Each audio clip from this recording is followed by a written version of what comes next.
കൊല്ലം അഞ്ചലിൽ +1 വിദ്യാർത്ഥിക്ക് സഹപാഠികളുടെ ക്രൂരമർദ്ദനം. 3 പേർ ചേർന്ന് വിദ്യാർത്ഥിയെ മർദ്ദിക്കുന്ന ദൃശ്യങ്ങൾ പുറത്ത്.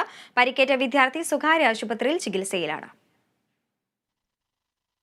Anchal west government higher secondary സ്കൂളിലെ വിദ്യാർത്ഥികളാണ് സഹപാഠിയെ ആക്രമിച്ചത്. പരിക്കേറ്റ വിദ്യാർത്ഥി സഹപാഠിയുടെ അച്ഛനെ വിളിച്ചെന്നാരോപിച്ചായിരുന്നു മർദ്ദനം. മർദ്ദനത്തിന്റെ ദൃശ്യങ്ങൾ സമൂഹമാധ്യമങ്ങളിലൂടെ പ്രചരിച്ചതോടെയാണ് സംഭവം പുറംലോകമറിയുന്നത്.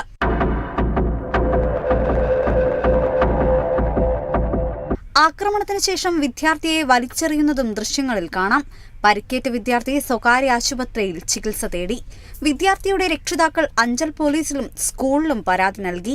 രാവിലെ എഴുന്നേറ്റപ്പം നല്ല തലവേദനയും അവൻ്റെ അടിവയറിന് നല്ല വേദനയുണ്ടെന്ന് പറഞ്ഞ് ഷോൾഡറിനെല്ലാം നല്ല പെയിനുണ്ട്. അപ്പോൾ വീണ്ടും ഇന്നലെ ഡോക്ടർ നിർദ്ദേശിച്ചതിന് പ്രകാരം ഇന്ന് സ്കാനിങ്ങും മറ്റ് ട്രീറ്റ്മെൻറ്റ് കാര്യങ്ങളുമായിട്ട് നമ്മൾ ഹോസ്പിറ്റലിലേക്ക് പോവുകയാണ്. സ്കൂളിലെ പ്രിൻസിപ്പലിനെയും അവിടുത്തെ അവൻ്റെ ക്ലാസ് ടീച്ചറിനെയും ഞങ്ങൾ വിവരം അറിയിച്ചിട്ടുണ്ട്. അഞ്ചൽ പോലീസ് സ്റ്റേഷനിൽ കേസും കൊടുത്തിട്ടുണ്ട്. കാരണം നമുക്ക് വേണ്ടുന്നത് ഇനിയെങ്കിലും സമാധാനപരമായിട്ട് സൗഹൃദത്തോടുകൂടി കുട്ടികൾ പഠിക്കാനായി വരിക എന്നുള്ളതാണ്. വിദ്യാലയങ്ങളിൽ നടക്കുന്ന സംഭവത്തിൽ ബന്ധപ്പെട്ട അധികാരികൾ നടപടിയെടുക്കണമെന്നും ഇത്തരം സംഭവങ്ങൾ ആവർത്തിക്കപ്പെടാതിരിക്കാൻ നടപടി വേണമെന്നും അഞ്ചൽ കാരുണ്യ കൂട്ടായ്മ പ്രസിഡന്റ് മൊയ്തു അഞ്ചൽ പറഞ്ഞു.